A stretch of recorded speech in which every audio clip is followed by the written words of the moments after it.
Eu quero, pela graça de nosso Senhor Jesus Cristo, compartilhar com vocês hoje uma palavra que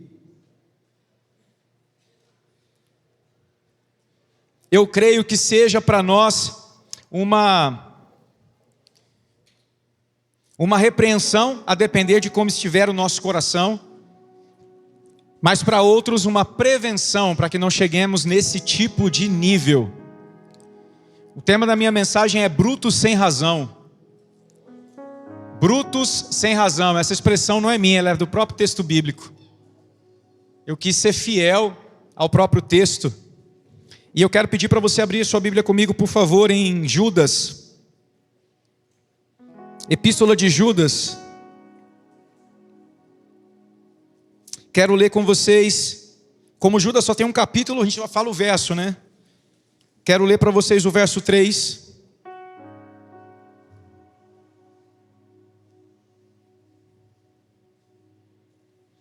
O verso 4 e o verso 10.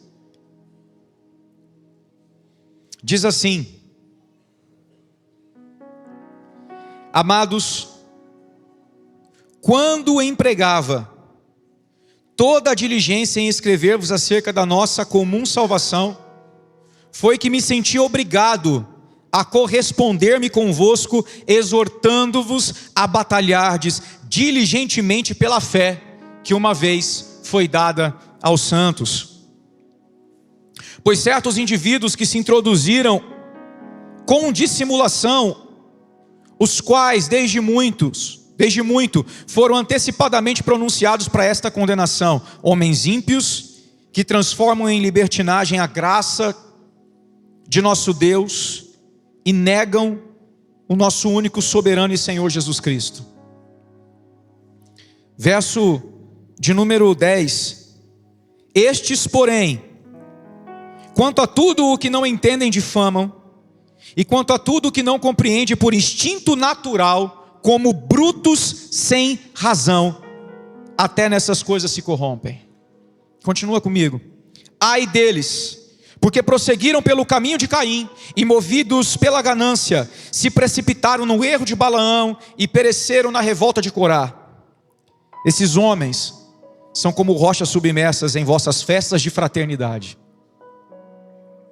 banqueteando-se juntos sem qualquer recato, pastores que a si mesmos se apacentam, nuvens sem água impelidas pelos ventos, árvores em plena estação dos frutos, porém sem frutos, duplamente mortos, desarraigados, ondas bravias no mar que espumam suas próprias sujeiras, estrelas errantes para as quais tem sido guardada a negridão das trevas para sempre.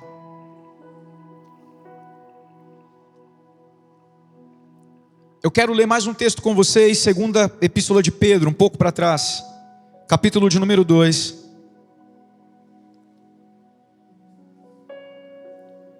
Verso de número 12. Verso de número 12, vamos diretos ao texto mais relacionado.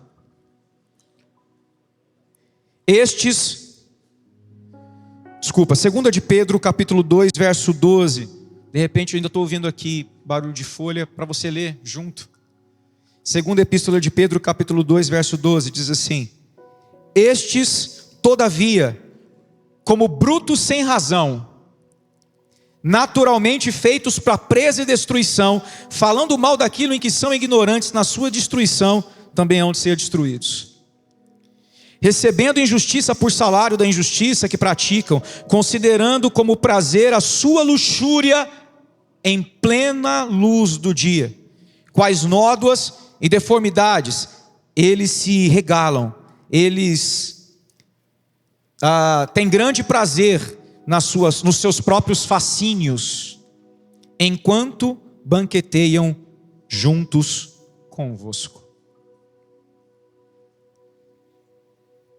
Tendo os olhos cheios de adultério, insaciáveis no pecado, enganando almas inconstantes, tendo o coração exercitado na avareza, filhos malditos, abandonando o reto caminho, se extraviaram, seguindo pelo caminho de Balaão, filho de Beor, que amou o prêmio da injustiça. Meus irmãos, como eu disse, ou ela é uma palavra que vai nos precaver, ou precisa ser uma palavra para nos fazer arrepender. Nessa manhã, a expressão bruto sem razão, que é a tônica do que eu quero compartilhar, ela tem direta relação com uma preocupação dos apóstolos do primeiro século. Duas cartas diferentes, utilizando linguagem muito semelhante. Eu fiz questão de ler com você Judas e Pedro para mostrar que essa preocupação era comum. A preocupação com um tipo de gente que eles denominam como brutos sem razão. As qualidades dessas pessoas, no sentido negativo, estão descritas no texto. As muitas características, melhor dizendo. Mas uma coisa me chama a atenção. Tanto Pedro quanto Judas, na preocupação apostólica, no cuidado com a igreja, deixam claro que estes homens e mulheres, porque não podemos dizer, não eram pessoas que do lado de fora poderiam representar perigo para a igreja. Eram pessoas que banqueteavam com os irmãos. Judas é específico ao citar, nas vossas festas de fraternidade. Judas está dando para a gente um detalhe a mais no que diz Pedro. Ele está dizendo, essas pessoas estão no momento mais íntimo de vocês. Elas estão entre vocês. Elas estão vivendo junto com vocês. Porque a expressão festa de fraternidade faz menção a grandes festas celebradas no primeiro século em torno da comunhão que eles tinham uns com os outros e com Cristo. Nas festas de fraternidade os irmãos comiam juntos, ceavam. É sobre essas festas de fraternidade que Paulo, em 1 Coríntios 11, faz a sua exortação quanto à avareza e gula de uns que chegavam primeiro e só pensavam em comida. Festa de fraternidade era um momento íntimo dos irmãos. Eram quando eles se sentavam juntos não pela comida, mas pelo Cristo comum. E por causa da vida comum que tinham, festejavam em comum em um período específico aquilo que os tornou uma família, Cristo partido. E Judas e Pedro estão dizendo, há entre vocês gente que de alguma maneira se tornou bruta e sem razão. Porque a expressão se extraviaram sugere que essas pessoas se perderam. Mas elas não começaram assim, elas não chegaram ímpias. Elas se extraviaram. E a expressão bruto sem razão significa literalmente uma coisa animalesca e instintiva. As palavras em grego sugerem isso, são as palavras zoon álogos. Zoon de animal e álogos de sem razão, irracional. É gente que começou no espírito e terminou no instinto, guiado por suas próprias percepções e vontades. Álogos é a junção da terminologia a, que significa basicamente não ou sem, e logos, que é uma expressão conhecida por nós, muitas vezes na Bíblia traduzida por palavra, mas também relacionada ao significado de razão e sentido. Mas numa tradução bem crua, álogos é sem palavra. Então é gente acéfala, sem mente, sem consciência, guiada só pela pele. E aqui eu não quero falar coração, para não fazer um contraponto entre coração e mente, porque os dois precisam ser vistos como a mesma coisa. Espiritualidade sem envolvimento das afeições não é espiritualidade, é simplesmente informação racional. E eu não quero aqui evocar a razão deste século, que convida as pessoas a serem cheias de informação.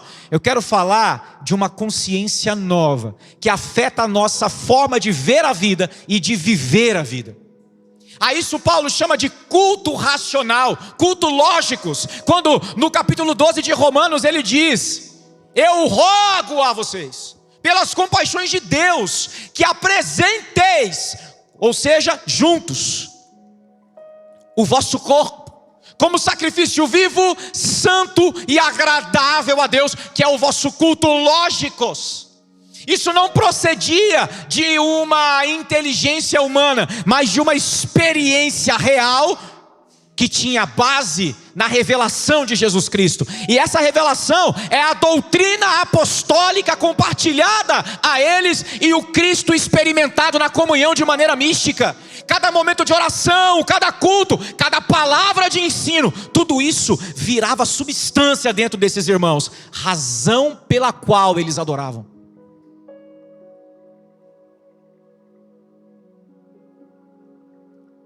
Judas e Pedro estão dizendo que esse tipo de gente perdeu a razão. Gente que um dia compôs a assembleia dos que adoravam ao Senhor num culto racional, acabou guiado pela pele. E a pergunta que eu faço a você é: nós estamos imunes a viver isso nos nossos dias? Irmãos, começando daquilo que é, como eu disse, a parte mais crua da expressão zoonálogos, que é o animal sem palavra. A expressão crua aqui na tradução. Quantos de nós estamos vivendo o cristianismo a partir da Bíblia que os outros disseram para nós que existe? Porque esse texto nos é ignorado. Tomamos decisões cotidianas baseado no que sentimos e nos orgulhamos disso. Eu sou ruim mesmo. Não pisa no meu calo não, porque eu sou ruim mesmo. Nos orgulhamos da maldade que deveria ser alvo de constrangimento em nós. Ei, pisa no meu calo para ver. E falamos isso sem vergonha, porque isso é tão nato, tão explícito, que não há reflexão. Zoonálogos é o crente bicho, que acha que espiritualidade é a mesma coisa que instintividade. É o Deus que eu acho, é a experiência do eu sinto, mas não existe doutrina, não há didaquê, não tem substância.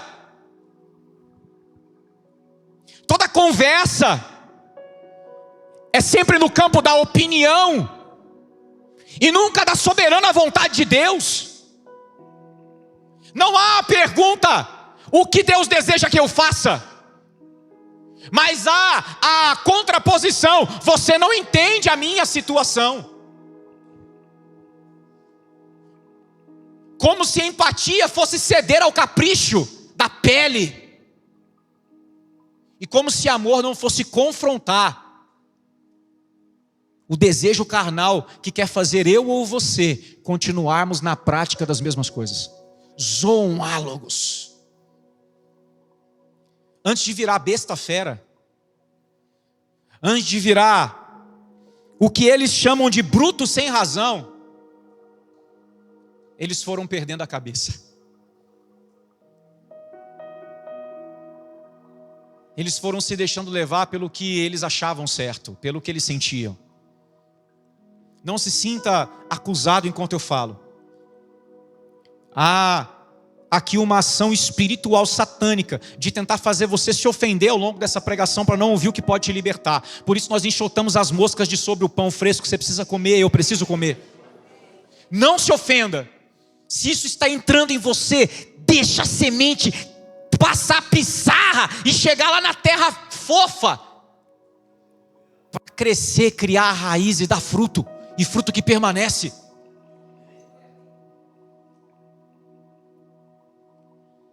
Quantas das nossas decisões, irmãos,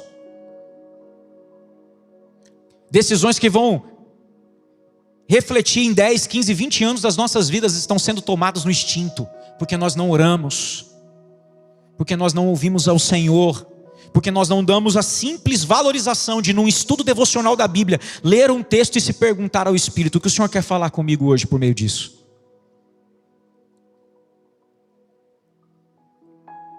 E aí, como não existe fala de Deus de dentro para fora, toda fala de Deus de fora ao nosso coração fechado, ela soa como agressiva.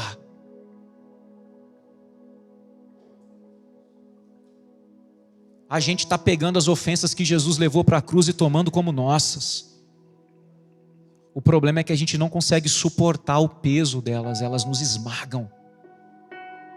Como justiceiros, a gente se acha no direito de brigar por certas coisas que diante da cruz de Cristo já não fazem mais sentido.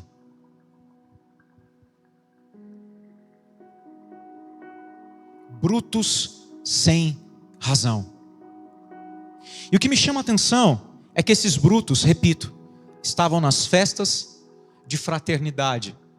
E há uma instrução de Paulo sobre como viver fraternidade e viver nas festas de fraternidade. Abra comigo a sua Bíblia em 1 Coríntios 11, versos 28 e 29.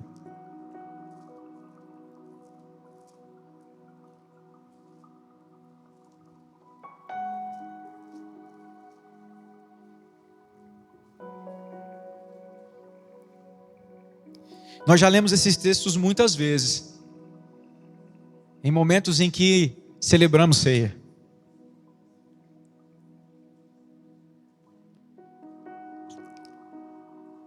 Sim.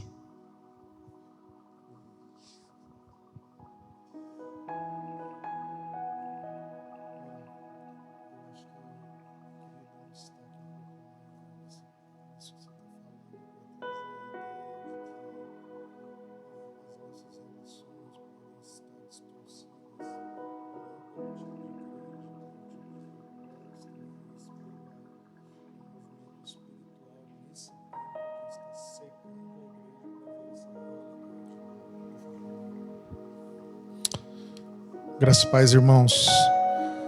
Na segunda carta de Paulo aos Coríntios, no capítulo de número 4, Paulo começa a dizer assim: pelo que tendo este ministério, segundo a misericórdia que nos foi feita, não desfalecemos, pelo contrário, rejeitamos as coisas que por vergonhosas se ocultam, não andando com astúcia, nem adulterando a palavra de Deus. Antes, nos recomendamos a consciência de todo homem na presença de Deus pela manifestação da verdade. Mas se o nosso evangelho ainda está encoberto, é para os que se perdem que está encoberto. Nos quais quem? Nesses que se perdem. Quem são esses que se perdem? Aqueles para os quais o evangelho de Paulo ainda está encoberto. E eles estavam na igreja. E olha o que ele diz: nos quais o Deus deste século cegou o entendimento dos incrédulos, para que não lhes resplandeça a luz do evangelho da glória de Cristo, o qual é a imagem de Deus. Uma referência ao mistério que o ministério de Paulo desvendou. Cristo, a imagem de Deus. Enquanto o Rafa estava falando, irmãos, mas antes que ele avance, eu preciso reforçar algo e deixar isso mais claro, deixar isso bem evidente a nós. Muito daquilo que nós vivemos em nosso tempo como igreja, que pode soar como um conflito, que pode parecer um problema por causa de culturas, de igrejas diferentes, que pode parecer uma mudança de geografia, que pode parecer porque antes a gente acostumou a ser igreja durante anos de um jeito e agora a gente está sendo desafiado sobre outro. Eu queria alertar você. Essa vida por instintos, que o escritor bíblico chega a usar a expressão da vida animal, zoon, essa vida instintiva, uma vida animalesca, que ainda é possível viver aqueles que têm a fé em Jesus, ela pode abrir espaço para que estejamos vivendo debaixo de uma batalha espiritual, sem percebermos que sementes das trevas, de dardos inflamados, estão penetrando em nossa vida por não estarmos vigilantes como devemos em coisas que estamos alimentando em nossa própria alma. E isso está nos fazendo, mesmo crendo em Cristo, nos tornar como incrédulos. Se o meu evangelho está encoberto, é para os que se perdem que está encoberto. Há uma luta no mundo espiritual acontecendo para que a revelação plena de Jesus Cristo não seja dada a você. E eu queria te alertar nessa manhã, nessa palavra do Rafa. Abra os seus olhos, levante a sua guarda. Há uma guerra no mundo espiritual para que não vejamos Cristo por inteiro. E se nós não estamos vendo, é porque o Deus deste século está cegando o nosso entendimento. Irmão, cuidado. As relações vão ficando pesadas, porque nós passamos a julgar o outro não segundo Cristo, não segundo o Evangelho, não pela fé, mas por uma disputa sutil dos nossos egos e das nossas vaidades, para saber quem é que tem razão. E aí nós começamos a andar num padrão de arrogância espiritual, achando que aquilo que o outro está propondo em nos ensinar, a partir da revelação de Jesus Cristo, é na verdade altivez de conhecimento. E porque você não tem, você se porta de maneira arrogante,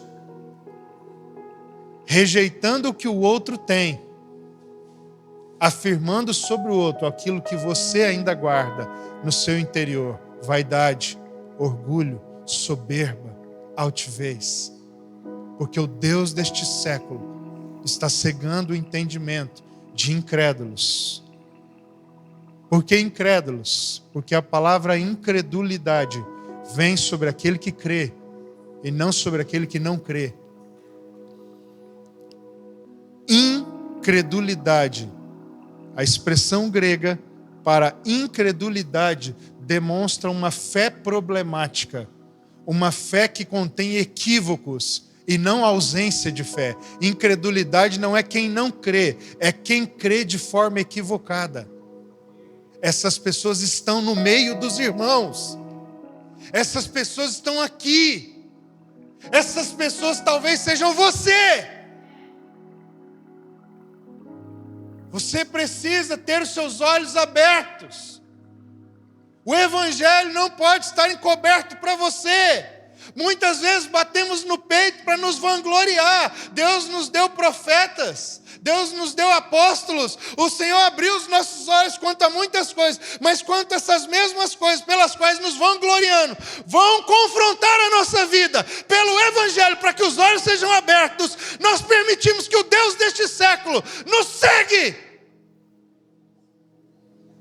E partimos para um campo de ataques pessoais sobre o caráter do outro, que mais que aprovado já foi, mas segundo a minha opinião, pode botar em dúvida aquilo que agora, pelo Evangelho, ele está me confrontando. E isso me dá o direito de viver segundo a minha opinião. O escritor bíblico foi menos educado do que o tradutor. O escritor bíblico está dizendo: vivem como animais, não brutos. Ele está chamando irmãos que vivem assim, como bestas. Porque é o significado dessa palavra, bestas sem razão. O tradutor foi polido, educado em dizer brutos, mas na verdade é bestas. Por quê?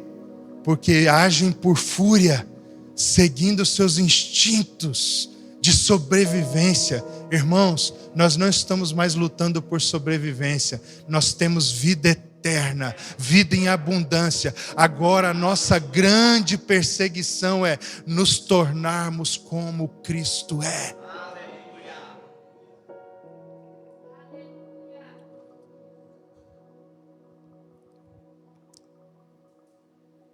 Existe uma ação do Espírito para nos trazer luz sobre isso, irmãos. E como o AP falou, realmente, a expressão zoonálogos sugere isso. É um animal sem cabeça, sem mente, sem razão, totalmente irracional. E o que é assustador é perceber que isso é o que eles se tornaram, repito, não como eles chegaram. As expressões sugerem extravio, perda, desvio. Há comparações com pessoas que começaram íntegras, como por exemplo Balaão, um legítimo profeta. Judas tem o cuidado de citar Caim, Balaão e Corá, mas Pedro foca em Balaão. Para não trazer confusão sobre é os de fora, não, é gente que fala em nome de Deus e que já ouviu a Deus, mas se deixou corromper por dentro.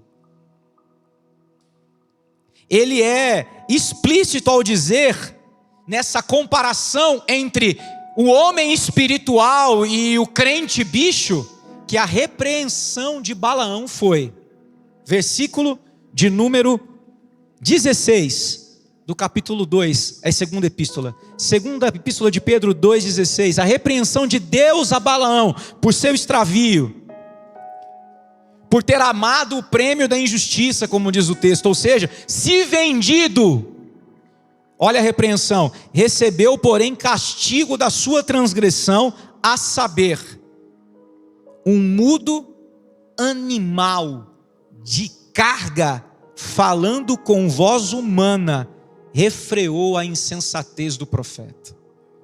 Irmãos, sabe o que isso quer dizer? Deus pega o animal mesmo e põe verdade na boca dele para mostrar para você, você está ficando louco? Sabe quando os ímpios dão lição de moral na gente, na vida aí? Quando você está batendo boca com a sua esposa e aquele cunhado se levanta e fala, você está ficando louco? É o mudo animal de carga sendo usado por Deus para refrear a sua insensatez. Porque quem imagina um animal falar?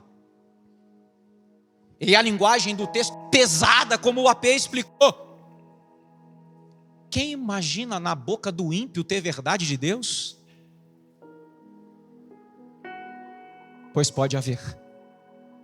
Para botando a mão do nosso peito dizer, você está ficando louco? Ou como diz a mula, você está me fustigando por 3 vezes e você não vê que o anjo de Deus quer punir você pela sua desobediência. Teve mais discernimento na mula do que no profeta.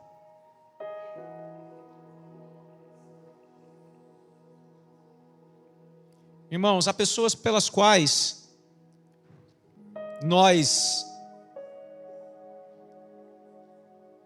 ou melhor, há pessoas para as quais nós olhamos de cima para baixo, que têm comportamentos religiosos, como nós falamos, que demonstram mais zelo e respeito pelo Senhor do que a gente.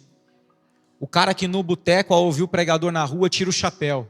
Mas eu que todo domingo venho na mesma reunião e me comporto como se Deus não estivesse aqui. Quem tem mais respeito? A mula de carga.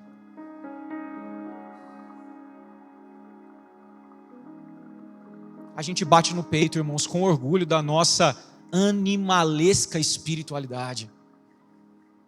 Vou repetir, a gente diz uns para os outros, pastor, eu sou assim mesmo. E a gente não fala com vergonha pedindo ajuda, a gente fala para reforçar o quanto a gente está certo.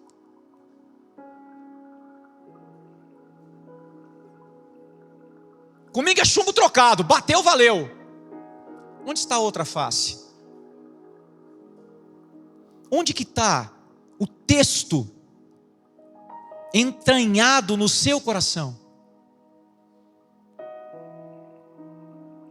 Mas como eu disse, sendo cru, antes de ir para a próxima parte da mensagem, zoonálogos, bichos sem palavra.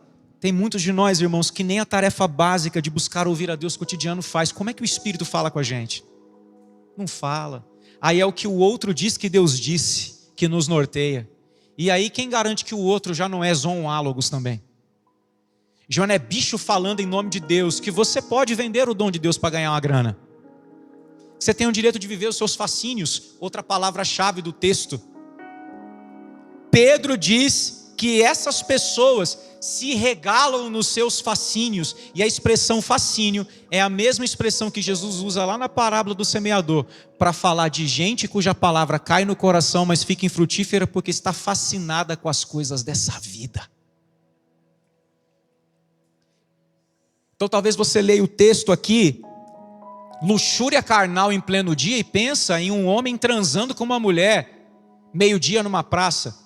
A expressão é metafórica. Luxúria carnal aqui está falando dos desejos, mantendo-se vivos em meio a um ambiente de revelação. Tem dia, tem luz, mas eu continuo instintivo. Tem pregação, tem mesa, tem música, tem tudo. Mas a luxúria está me fascinando tanto que em meio à luz eu continuo no escuro. E aí, como eu disse o AP, o príncipe deste século cegando o entendimento dos incrédulos. Irmãos, por favor, ouçamos Judas e Pedro da seguinte maneira. Pede ouvido. Ele está falando com a gente. Não é com um cara na praça que está bebendo a esse horário enquanto a gente está aqui. Porque talvez esse cara, quando ressoar o sino da missa da igreja do centro, vai deixar o corote de lado, vai esperar parar de bater e depois vai voltar a tomar. Na ignorância dele, a isso aqui de respeito. E a gente está embriagado com vinho na reunião dos santos.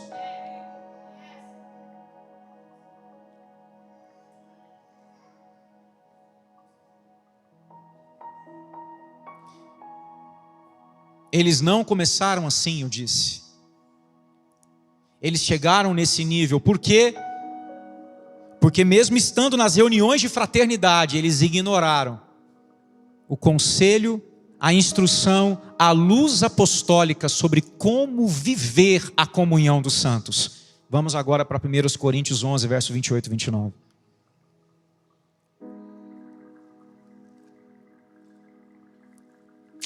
O texto diz: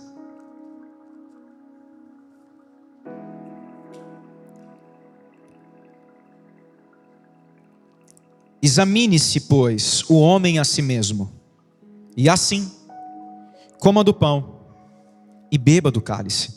Pois quem come e bebe sem discernir o corpo, come e bebe juízo para si. Nós já muito falamos aqui sobre discernir o corpo, não é ignorância para ninguém. Por isso, eu quero trabalhar não o que é discernir o corpo, mas falar dessas três expressões chaves: examine-se e assim sem discernir. A expressão examine-se, irmãos, vem do grego dokimazo. E a expressão grega dokimazo significa testar, colocar à prova, examinar, verificar se algo é verdadeiro ou não. Dokimazo vem de uma outra palavra grega, a palavra dokimos, que significa aprovado, válido. E essa expressão no mundo antigo, ela está diretamente relacionada com a atividade dos comerciantes. Na época antiga, no mundo antigo, não havia um sistema bancário como nós temos hoje, para você fazer TED, Pix, o que quer que seja eletronicamente. As coisas eram compradas e vendidas com moedas ou trocadas. E as moedas, elas eram feitas de metal. derretido no fogo e cunhado. E esse metal, se ele fosse esquentado de novo, ele podia ser derretido. Mas geralmente não ficava uma coisa redondinha, bonitinha. Aquela moeda tinha cantos. Então ela tinha que ser polida para que ela pudesse ficar, digamos assim, mais semelhante ao padrão, porque as moedas deveriam ter tamanhos e pesos padrões. Mas alguns comerciantes, percebendo moedas com quinas, tinham o hábito de não só cortar as quinas, mas diminuir o tamanho delas. Usar esse metal para outra finalidade e continuar comercializando uma moeda que foi adulterada no tamanho e no peso. Porém, havia um tipo de comerciante que não aceitava que a moeda adulterada continuasse rolando. Ele só trabalhava com moeda legítima. Ele só repassava a moeda legítima. Eram os comerciantes dóquimos, aprovados. Eles não eram legítimos na sua lida com as moedas. Eles não só ignoravam moedas falsas, eles ignoravam todo o peso distorcido. Eles eram zelosos e íntegros também, por exemplo, no comércio de grãos. O grão ele era medido por cabaça.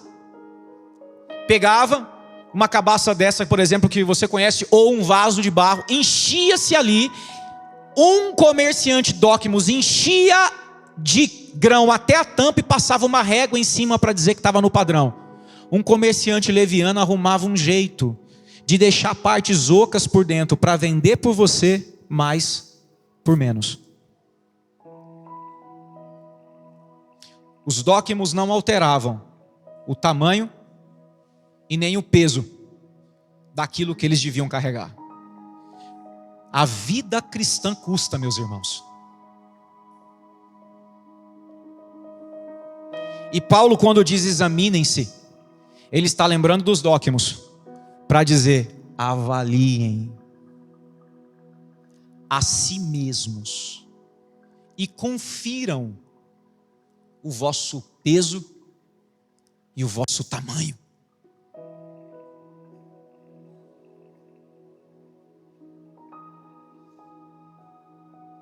E a outra expressão é assim. No grego significa deste modo, desta maneira.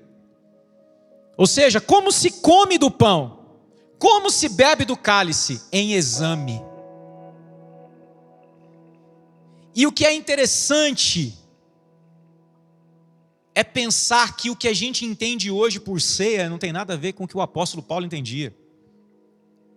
A ceia para nós foi reduzida a ritual. Foi reduzida a mero ato religioso praticado de tempos em tempos. Então, para alguns cristãos que assim pensam, examinar é ficar pensando na véspera da ceia, o que objetivamente eu fiz, que possa estar moralmente reprovado, para que eu tenha dignidade, direito para cear.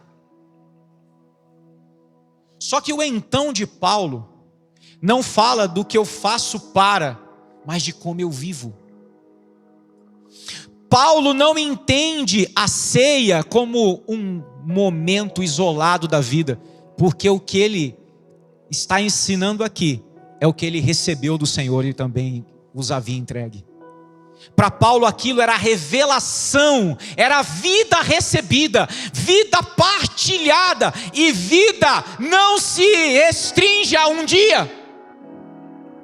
O que eu recebi do Senhor, eu também vos entreguei. Desta porção da revelação, se atentem a isso. É disso que como, é disso que bebo, é deste modo que vivo. A revelação e a vida não é algo que experimentamos em um ritual. Então coloque uma coisa na sua cabeça, Rafael, coloque uma coisa na sua. Nós devemos cear do modo como nós vivemos.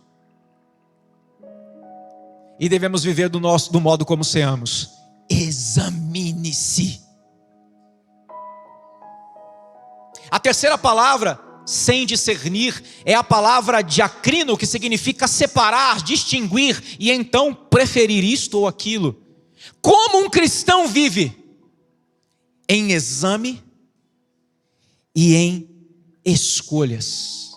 E as suas escolhas são baseadas na estatura e na densidade de Jesus Cristo, pão partido e comido todos os dias. As minhas decisões são respaldadas na aliança que tenho com o Senhor e com os meus irmãos. E onde entra aqui a irracionalidade, a bestialização do crente, é quando a vida é vivida sem exame e sem critério, porque não há parâmetro. O único parâmetro é a pele, o instinto. Não há confronto da palavra ao meu coração, porque nem palavra há no meu cotidiano. Eu vou fazer uma pergunta objetiva: quanto tempo faz que você leu a Bíblia inteira? Porque antes de espiritualizarmos essa discussão e falarmos de questões místicas, façamos o dever de casa. Qual foi a última vez que você leu a Bíblia no mês que começou há poucos dias?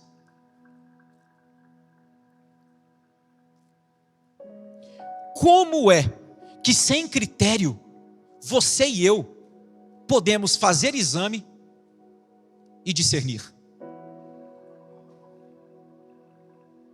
Se nós comemos e bebemos sem exame e sem critério, nós estamos nos bestializando. E aí o nosso fim é brutos sem razão. Porque daqui a pouco a verdade começa a ofender. O mensageiro da verdade começa a se transformar para mim em pessoa hostil. Aí eu passo a ser perseguido. Aí as pessoas não me entendem. Aí, como o AP falou, é arrogante o que me exorta. Começa a apontar defeito no mensageiro para descredibilizá-lo. Por quê? É um silogismo maldito. Se eu encontro nele defeito, a palavra na boca dele também tem. Só que o defeito que eu encontro, primeiro, é tendencioso. E segundo, a palavra na boca dele é de Deus. E ainda que tivesse falha no mensageiro, se o mensageiro se arrepende daquela palavra, ele tem autoridade para compartilhar a verdade de Deus com você e comigo. É difícil, irmãos, pensarmos em um século em que as pessoas se dizem cristãs sem Bíblia e sem oração. E eu estou sendo objetivo aqui porque eu quero de forma muito prática produzir um confronto ao nosso coração. Porque a gente fala de chapar. Uau! Mas isso começa com oração dia a dia. A gente fala de entregar tudo. Mas entregar tudo uma vez por semana não é tudo. Tudo é todo o dia. E então, comam deste pão e bebam deste cálice.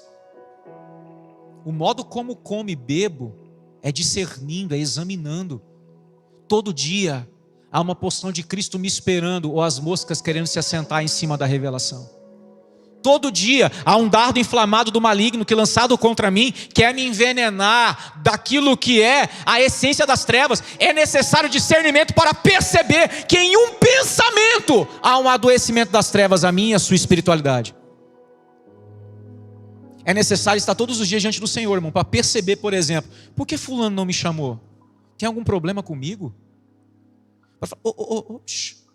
Para que esse tipo de pensamento? Por que colocar em xeque alguém por causa de uma circunstância? Eu conheço o testemunho de Jesus Cristo dessa pessoa. Ou voltando ao exemplo que já dissemos, será que esse cara está falando isso para mim por quê? Se acha melhor do que eu? Peraí. Esse irmão convive comigo há anos, amando-me e dando a vida por mim. Querer ser melhor do que eu, ele quer que eu seja melhor. Porque o tamanho e o peso é Jesus Cristo. Ele é um Docmos, ele é um aprovado que está olhando para mim dizendo: meu irmão, não adultere o valor do evangelho em você.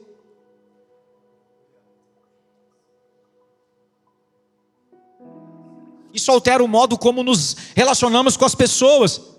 A nossa falta de encontro cotidiano com o pão, com o vinho, por meio deste exame, deste discernimento, esta falta de espiritualidade prática que resvala em uma transformação interior mística, nos torna duros quando a verdade está do nosso lado. Agora é minha vez, vou descascar fulano.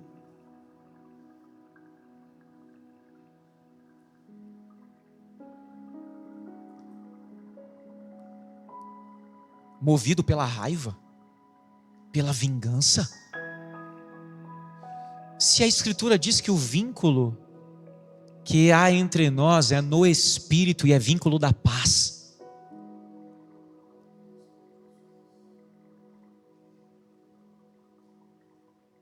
agora vai ver, peguei, vou acabar com ele. Ouça suas palavras diante de Jesus Cristo crucificado e veja se elas sairiam da boca dele. Irmãos, metade dos nossos problemas de casamento cairiam por terra se esse exame fosse feito antes de a gente falar alguma coisa para o cônjuge. Vá a merda, desgraça, eu quero que você morra. Você consegue imaginar Jesus Cristo falando isso?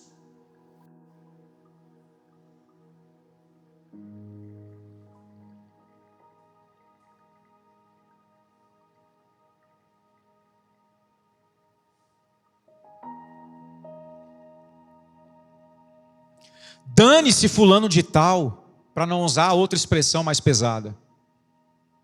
É porque eu estou me permitindo, porque o texto é pesado. Mas permita-me dizer, dane-se significa não estou nem aí. Aquele por quem Cristo morreu, parte do corpo, é a Cristo que você está dizendo. Olhe-se no espelho e contemple Jesus ao seu lado, repetindo as suas palavras. Irmão, é sério o que eu estou dizendo. A nossa imaginação precisa ser sanificada de novo, para depois se tornar santificada. A gente precisa começar a tirar o lixo e fazer alguns exercícios práticos que mostrem um santo temor diante do Senhor. É sério. Imagine-se com Jesus sentado na conversa que você vai ter com alguém, que você já está chegando com os argumentos prontos porque quer ter razão. Imagine Jesus olhando nos seus olhos e dizendo: você planejou cada palavra. Não tem como ganhar de você, você já chegou aqui vitorioso.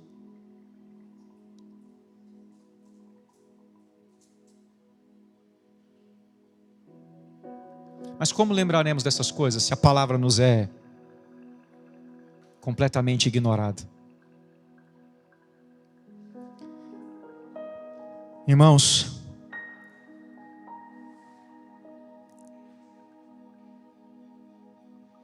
não julgo ter alcançado.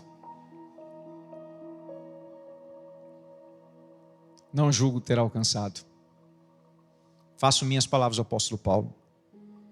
Eu não julgo ter alcançado a estatura de varão perfeito. Eu não julgo ter alcançado a estatura de homem pleno.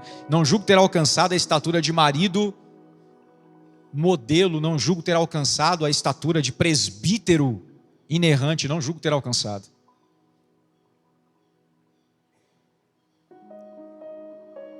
Meu chamamento para você nessa manhã é: esquecendo das coisas que para trás ficam, avancemos para as que estão diante de nós. O alvo, o prêmio da soberana vocação de Deus em Cristo. E quero encerrar repetindo a motivação de Judas, que também era a preocupação de Pedro. O porquê foram tão duros, mas ao mesmo tempo tão amáveis com essas palavras. Judas, verso 3, outra vez.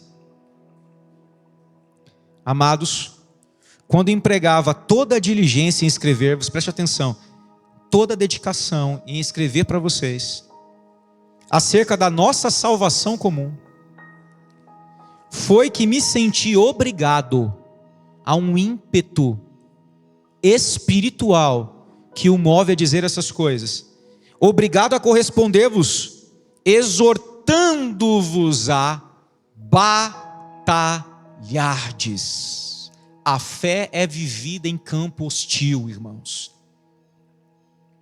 Batalhardes diligentemente, com dedicação, pela fé que uma vez por todas foi entregue aos santos.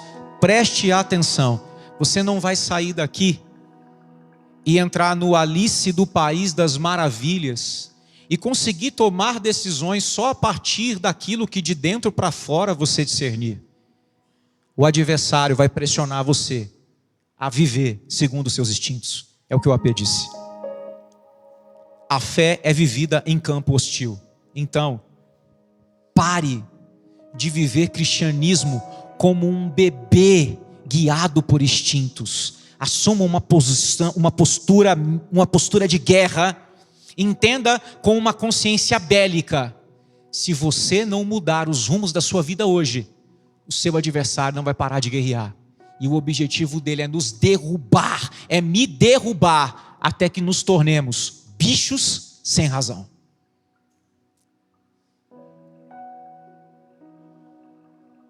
Essa tarefa, pastor Amara, ele vai se dedicar todos os dias a executar. Brutalizar você, me brutalizar. E da nossa parte? Batalharemos pela fé que uma vez nos foi entregue?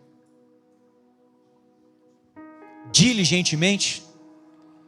Como eu disse, Pedro tem o mesmo sentimento e encerra sua carta dizendo: então, irmãos, conheçamos e prossigamos em conhecer ao Senhor.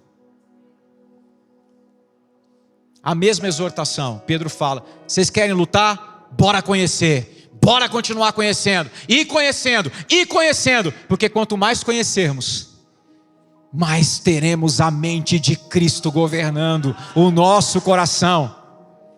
E adeus brutalidade, bem-vinda eternidade, homem pleno, é isso que queremos nos tornar. Quero dar a você a oportunidade de fazer aí, no seu lugar mesmo, uma oração ao Senhor. Se ao longo dessa palavra você foi de alguma forma iluminado pelo Espírito sobre posturas, sobre intenções, sobre motivações do coração que você considera ser instinto puro, essa é uma manhã para nós de arrependimento. Nós não vamos voltar para casa mais uma vez dizendo: eu sou assim mesmo. Ore aí ao Senhor.